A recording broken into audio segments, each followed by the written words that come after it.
Dance बारवर बंदी असताना देखील महाराष्ट्रात सर्रासपणे अनेक सांस्कृतिक कला केंद्रांमध्ये डान्स बार डीजे सुरूच आहेत असा आरोप लावणी सम्राज्ञी सुरेखा पुणेकर यांनी केलाय। डान्स बारवर तात्काळ बंदी घालण्याची मागणी देखील त्यांनी केली आहे। दरम्यान पूर्वीची सरकार तमाशा कलावंतांना आश्वासन देत होती, मात्र आत्ताचं सरकार लोक कलावंतांबाबत बोलतच नाही। तमाशातली माणसं ही माणसं नाहीत का?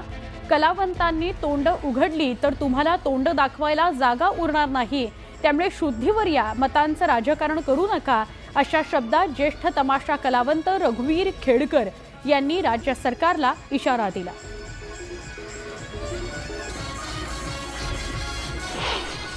तुम्ही जर कलावंत कामावर नाही घेतले आणि नुसतं डीजे वरती तुम्ही थिएटर जर चालवलं तर कलाकार घडणार कुठून?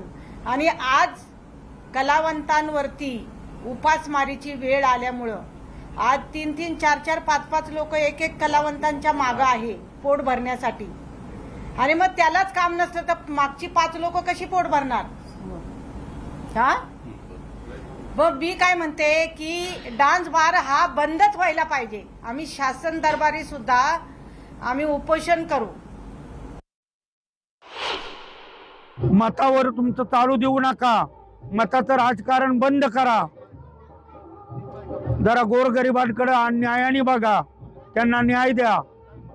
कोण समजतं तुम्ही स्वतःला आणि काय समजता? कलावंतांनी जर तोंड उघडली तर तुम्हाला तोंड दाखवायला जागा राहणार नाही।